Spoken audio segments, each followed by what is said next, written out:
श्री उमापति महादेव जी की जय हो। आज का प्रसंग है भगवान शिव जी का ग्रहपति अवतार कब, क्यों और कैसे हुआ। विश्ववानर की तपस्या। सुचिस्मति के पुत्र रूप में शिव जी का प्रकट होना, ब्रह्मा जी द्वारा संस्कार करके ग्रहपति नाम रखा जाना, इंद्र का क्रोध, शिव जी का प्रकट होना और उन्हें दिक्पाल पद प्रदान करना, अग्नेश्वर लिंग और अग्नि का महत्व, यही प्रसंग सुनाने जा रहे हैं। आशा करते हैं आप इसे अवश्य ही पसंद करेंगे। श्री शिव पुराण शतरुद्र संहिता के अनुसार पूर्व काल की बात है। नर्मदा के रमणीय तट पर नर्मपुर नाम का एक नगर था। उसी नगर में विश्वानर नाम के एक मुनि निवास करते थे। उनका जन्म सांडिल्य गोत्र में हुआ था। वे परम पावन पुण्यात्मा, शिव भक्त, ब्रह्म तेज के निधान और जितेंद्रिय थे।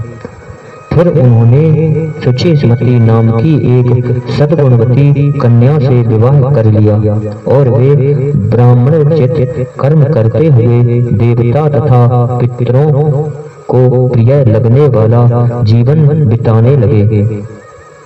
इस प्रकार जब बहुत सा समय व्यतीत हो गया, तब उन ब्राह्मण की भार्या सुचिस्मति, जो उत्तम व्रत का पालन करने वाली थी, अपने पति से बोली कि हे प्राणनाथ, मेरे हृदय में एक लालसा चिरकाल से वर्तमान है और वह गृहस्थों के लिए उचित भी है। उसे आप पूर्ण करने की कृपा करें। यदि मैं वर पाने के योग्य हूँ और आप मुझे वर देना चाहते हैं, तो मुझे महेश्वर जैसा पुत्र प्रदान कीजिए। इसके अतिरिक्त मैं दूसरा वर नहीं चाहती। पत्नी की बात सुनकर पवित्र व्रत पारायण ब्राह्मण विश्वानर क्षण भर के लिए समाधिस्थ हो गए और हृदय में यूं विचार करने लगे, इसने बहुत दुर्लभ वर मांगा है। यह तो मेरे मनोरथ पथ से बहुत दूर है। अच्छा, शिव जी तो सब कुछ करने में समर्थ हैं। ऐसा प्रतीत होता है मानो उन शंभु ने ही इसके मुख में बैठकर वाणी रूप से ऐसी बात कही है, अन्यथा दूसरा कौन करने में समर्थ हो सकता है। तदंतर वे एक पत्नी व्रती मुनि विश्वानर पत्नी को आश्वासन देकर वाराणसी में गए और घोर तप के द्वारा भगवान शिव के वीरेश लिंग की आराधना करने लगे।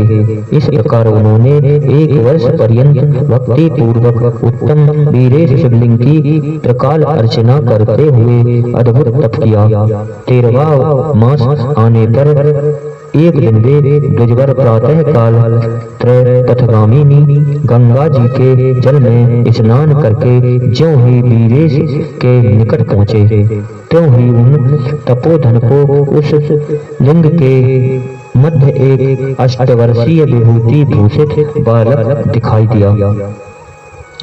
उस नग्न शिशु के नेत्र कानों तक फैले हुए थे, होंठों पर गहरी लालिमा छाई हुई थी, मस्तक पर पीले रंग की सुंदर जटा शोभित थी और मुख पर हंसी खेल रही थी। वह शैशवोचित अलंकार और चिताभस्म धारण किए हुए था तथा अपनी लीला से हंसता हुआ श्रुति सूक्तों का पाठ कर रहा था।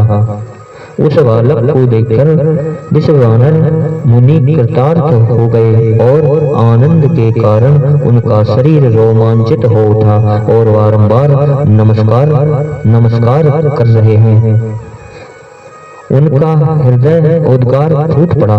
फिर वे अभिलाषा पूर्ण करने वाले 8 पदोद्वार वाले रूपधारी परमानंद स्वरूप भगवान शिव जी का स्तवन करते हुए बोले कि हे भगवान, आप ही एकमात्र अद्वितीय ब्रह्म हैं। यह सारा जगत आप ही का स्वरूप है। इस तरह भगवान भोलेनाथ प्रसन्न होकर शिवजी ने कहा कि हे मुनि श्रेष्ठ विश्वानर, तुमने आज मुझे संतुष्ट कर दिया। हे भूदेव, मेरा मन परम प्रसन्न हो गया है, अतः अब तुम वर मांग लो। यह सुनकर मुनि श्रेष्ठ विश्वानर कृतकृत हो गए। उन्होंने प्रभावशाली भगवान महेश्वर से कहा कि हे भगवान, आप तो सर्व अंतर्यामी, ऐश्वर्य संपन्न, सर्व तथा भक्तों को सब कुछ दे डालने वाले हैं। भला आप सर्वज्ञ से कौन सी बात छिपी है?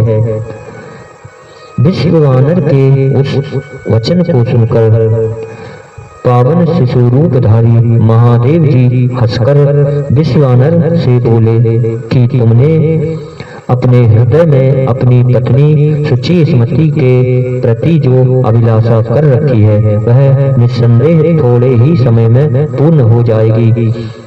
हे महामते, मैं शुचि स्मृति के गर्भ से तुम्हारा पुत्र होकर प्रकट होऊंगा। मेरा नाम ग्रहपति होगा। मैं इतना कहकर बाल रूपधारी भगवान शिवजी जो सत्पुरुषों की गति है अंतर्ध्यान हो गए।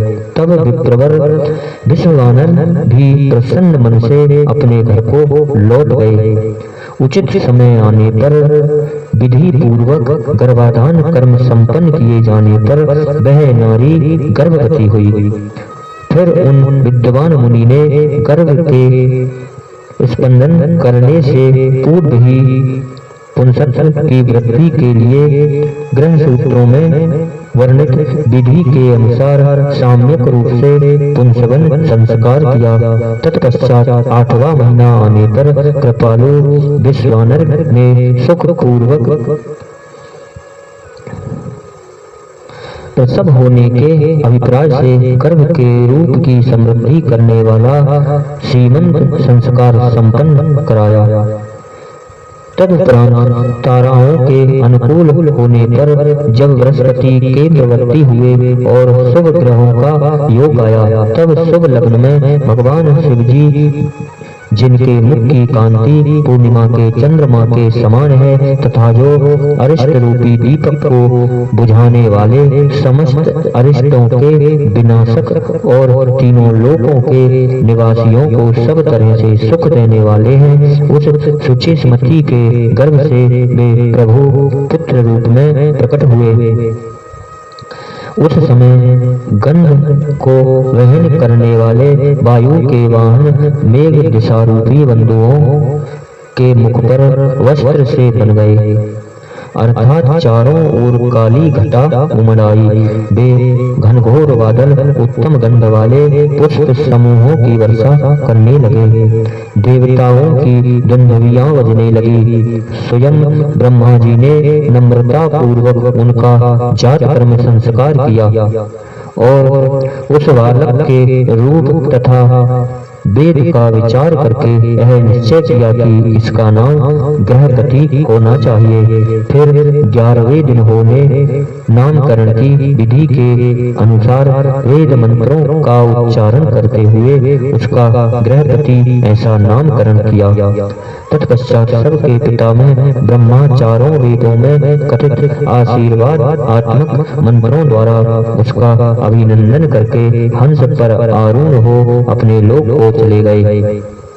तदुपरांत भगवान शिव जी भी लौकिक की गति का आश्रय से उस बालक की उचित रक्षा का विधान करके अपने वाहन पर चढ़कर अपने धाम को पधार गए। इसी प्रकार श्री हरि ने अपने लोक की राह ली। इस प्रकार सभी देवता ऋषि मुनि आदि भी प्रसन्न होते हुए अपने अपने स्थान को पधार गए। तदनंतर ब्राह्मण देवता ने यथा समय सब संस्कार करते हुए बालक को वेद अध्ययन कराया। तत्पश्चात नवा वर्ष आने पर माता पिता के सेवा में तत्पर रहने वाले विश्वानर नंदन ग्रहपति को देखने के लिए वहां नारद जी पधारे। बालक ने माता पिता सहित नारद जी को प्रणाम किया। फिर नारद जी ने बालक की हस्तरेखा देखी। तालु आदि देखकर कहा कि हे मुनि विश्वानर, मैं तुम्हारे पुत्र के लक्षणों का वर्णन करता हूँ, तुम आदर पूर्वक उसे श्रवण करो। तुम्हारा यह पुत्र परम भाग्यवान है, इसके संपूर्ण अंगों के लक्षण शुभ है, किंतु इसके सर्वगुण संपन्न संपूर्ण शुभ लक्षणों से समन्वित और चंद्रमा के समान संपूर्ण निर्मल कलाओं से सुशोभित होने पर भी विधाता ही इसकी रक्षा करें। इसके लिए सब तरह के उपायों द्वारा इस शिशु की रक्षा करनी चाहिए, क्योंकि विधाता के विपरीत होने पर गुण भी दोष हो जाता है। मुझे शंका है कि इसके 12वें वर्ष में इस पर बिजली अथवा अग्नि द्वारा विघ्न आएगा। यूं कहकर नारद जी जैसा आए थे वैसा ही देवलोक को चले गए। नारद जी का कथन सुनकर पत्नी सहित विश्वानर ने समझ लिया कि यह तो बड़ा भारी वज्रपात हुआ। फिर वे मैं मारा गया यूं कहकर छाती पीटने लगे और पुत्र शोक से व्याकुल होकर गहरी मूर्छा के वशीभूत हो गए। उधर सुचिर स्मृति भी दुख से पीड़ित हो अत्यंत ऊंचे स्वर से हाहाकार करती हुई रो पड़ी। रुदन सुनकर विश्वानर जी मूर्छा त्याग कर उठ बैठे और ये वह क्या है, यह क्या हुआ, ऐसा उच्चारण करते हुए बोले। तब माता पिता को इस प्रकार अत्यंत शोकग्रस्त देखकर शंकर भगवान के अंश से उत्पन्न हुआ वह बालक गृहपति मुस्कुराकर बोला। गृहपति ने कहा कि हे माताजी, हे पिताजी, बताइए इस समय आप लोगों के रोने का क्या कारण है? किस लिए आप लोग फूट फूट कर रो रहे हैं? कहाँ से ऐसा भय आप लोगों को प्राप्त हुआ? यदि मैं आपकी चरण रेणुओं से अपने शरीर की रक्षा कर लूं तो आप काल भी मुझ पर अब अपना प्रभाव नहीं डाल सकता। फिर इस तुच्छ चंचल एवं अल्प बल वाली मृत्यु की तो बात ही क्या है? माताजी, पिताजी, अब आप लोग मेरी प्रतिज्ञा सुनिए। यदि मैं आप लोगों का पुत्र हूँ तो ऐसा प्रयत्न करूँगा जिससे मृत्यु भी भयभीत हो जाएगी। मैं सत्पुरुषों को सब कुछ दे डालने वाले सर्वज्ञ मृत्युंजय की भली भांति आराधना करके महाकाल को भी प्रसन्न करूँगा। यह मैं आप लोगों से बिल्कुल सत्य कह रहा हूँ। तब वे द्विज दंपति जो शोक से संतप्त हो रहे थे, गृहपति के ऐसे वचन जो अकाल में हुई अमृत की घनघोर वृष्टि के समान थे, ऐसे वचन सुनकर संताप रहित हो कहने लगे कि हे बेटा, तू उन भगवान शिव की शरण में जा जो ब्रह्मा आदि के भी कर्ता, मेघवाहन, अपनी महिमा से कभी चैत न होने वाले और विश्व की रक्षामणि हैं। माता पिता की आज्ञा पाकर गृहपति ने उनके चरणों में प्रणाम किया, फिर उनकी प्रदक्षिणा करके और उन्हें बहुत तरह से आश्वासन दे वे वहां से चल पड़े और उस काशीपुरी में जा पहुँचे जो ब्रह्मा और नारायण आदि देवों के लिए भी दुष्प्राप महाप्रलय के संताप का विनाश करने वाली और विश्वनाथ द्वारा सुरक्षित थी, तथा जो कंठ प्रदेश में हार की तरह पड़ी हुई गंगा से सुशोभित तथा विचित्र गुणशालिनी हर पत्नी गिरिजा से विभूषित थी। वहां पहुंचकर वे विप्रवर पहले मणिकर्णिका पर गए। वहां उन्होंने विधि पूर्वक स्नान करके भगवान विश्वनाथ का दर्शन किया। फिर बुद्धिमान गृहपति ने परमानंद मग्न हो त्रिलोकी के प्राणियों की प्राण रक्षा करने वाले शिव जी को प्रणाम किया। उस समय उनकी अंजलि बंधी थी और सिर झुका हुआ था। वे बारंबार उस शिवलिंग की ओर देखकर हृदय में हर्षित हो रहे थे और यह सोच रहे थे कि यह शिवलिंग निसंदेह स्पष्ट रूप से आनंद कंद ही है। वे कहने लगे, आज मुझे जो सर्वव्यापी श्रीमान विश्वनाथ का दर्शन प्राप्त हुआ, इसके लिए इस चराचर त्रिलोकी में मुझसे बढ़कर धन्यवाद का पात्र दूसरा कोई नहीं है। जान पड़ता है मेरा भाग्य उदय होने से ही उन दोनों में महर्षि उन दिनों में महर्षि नारद जी ने आकर वैसी बात कही थी जिसके कारण आज मैं कृतज्ञ हो रहा हूँ। इस प्रकार आनंद मृत रूपी रसों द्वारा पारण करके गृहपति ने शुभ दिन में सर्वहितकारी शिवलिंग की स्थापना की और पवित्र गंगा जल से भरे हुए 108 कलशों द्वारा भगवान शिव जी को स्नान कराकर ऐसे घोर नियमों को स्वीकार किया जो आकृतमा पुरुषों के लिए दुष्कर थे। नारद जी इस प्रकार एकमात्र शिव में मन लगाकर तपस्या करते हुए उस महात्मा गृहपति की आयु का 1 वर्ष व्यतीत हो गया। तब जन्म से 12वां वर्ष आने पर नारद जी के कहे हुए उस वचन को सत्य सा करते हुए वज्रधारी इंद्र उनके निकट पधारे और बोले कि हे विप्रवर, मैं इंद्र हूँ और तुम्हारे शुभ व्रत से प्रसन्न होकर आया हूँ। अब तुम वर मांगो, मैं तुम्हारी मनोवांछा पूर्ण कर दूंगा। तब गृहपति ने कहा, मैं जानता हूँ आप वज्रधारी इंद्र हैं, परंतु मैं आपसे वर याचना करना नहीं चाहता। मेरे वरदायक तो भगवान शिव जी हैं। इंद्र बोले, शिव जी मुझसे भिन्न थोड़ी हैं, मैं देवराज हूँ, अतः तुम अपनी मूर्खता का परित्याग करके वर मांग लो, देर मत करो। गृहपति ने कहा, आप अहल्या का सतीत्व नष्ट करने वाले दुराचारी पर्वत शत्रु ही हैं ना। आप जाइए, क्योंकि मैं पशुपति के अतिरिक्त किसी अन्य देव के सामने स्पष्ट रूप से प्रार्थना करना नहीं चाहता हूँ। बड़ी बड़ी जटाओं से स्तुति करते हुए भगवान की गृहपति के उस वचनों को सुनकर इंद्र के नेत्र क्रोध से लाल हो गए।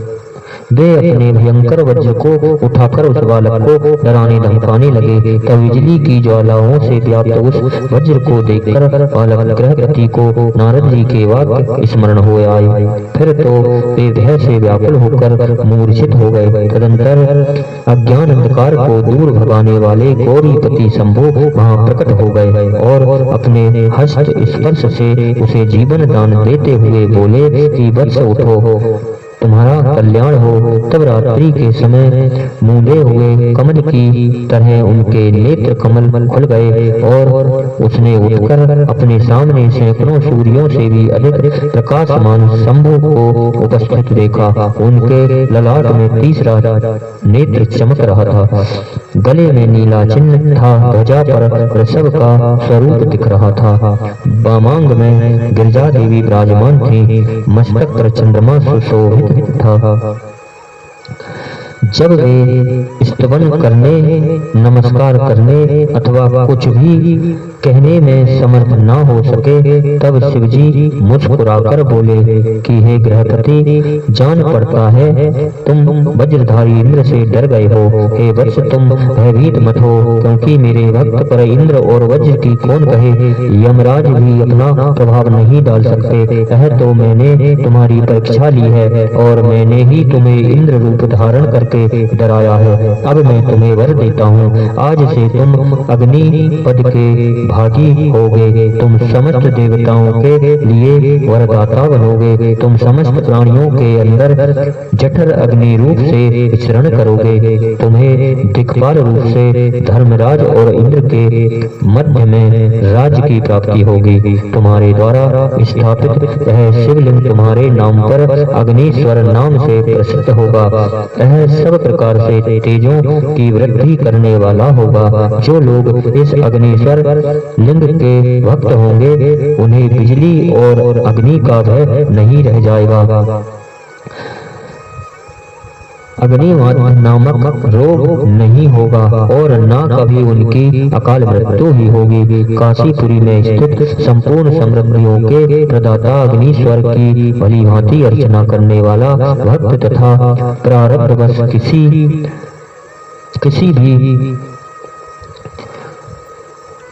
उसकी सदगति, किसी भी तरह की मृत्यु होगी उसकी सदगति होगी। यूं कहकर भगवान शिव जी ने बृहस्पति के बंधुओं को बुलाकर उनके माता पिता के सामने उस अग्नि का दिक्पति पद पर अभिषेक कर दिया और स्वयं उसी लिंग में समा गए। इस प्रकार मैंने तुमसे परमात्मा शिव जी के बृहस्पति नामक अग्नि अवतार का जो दुष्टों को पीड़ित करने वाला है वर्णन कर दिया। जो सुदृढ़ पराक्रमी जितेंद्रिय पुरुष अथवा सत्य संपन्न स्त्रियां अग्नि प्रवेश, जो सचित्व संपन्न स्त्रियां हैं अग्नि में प्रवेश कर जाती हैं, वे सब के सब अग्नि शरीर के तेजस्वी होते हैं। इसी प्रकार जो ब्राह्मण अग्निहोत्र परायण ब्रह्मचारी तथा पंचाग्नि का सेवन करने वाले हैं, वे अग्नि के समान वर्चस्वी होकर अग्नि लोक में विचरते हैं। जो शीत काल में शीत निवारण के निमित्त बोझ लकड़ियां दान करता है अथवा जो अग्नि की करता है वह अग्नि के सन्निकट निवास करता है। जो श्रद्धा पूर्वक किसी अनाथ मृतक का अग्नि संस्कार कर देता है अथवा स्वयं शक्ति न होने पर दूसरों को प्रेरित करता है, वह अग्नि लोक में प्रशंसित होता है। द्विज जातियों के लिए परम कल्याणकारक एक अग्नि ही है। वही निश्चित रूप से गुरु देवता व्रत तीर्थ अर्थात सब कुछ है। जितनी अपावन वस्तुएं हैं वे सब अग्नि का संसर्ग होने से उसी क्षण पावन हो जाती हैं। इसलिए अग्नि को पावक कहा जाता है। यह शंभु की प्रत्यक्ष तेजोमयी दहना मूर्ति है, जो सृष्टि रचने वाली है, पालन करने वाली है और संहार करने वाली है। भला इसके बिना कौन सी वस्तु दृष्टि गोचर हो सकती है। इसके द्वारा भक्षण किए हुए धूप दीप नैवेद्य दूध दही घी आदि का देवगण स्वर्ग में सेवन करते हैं। इन्हीं शब्दों के साथ बोलिए उमापति महादेव जी की जय हो।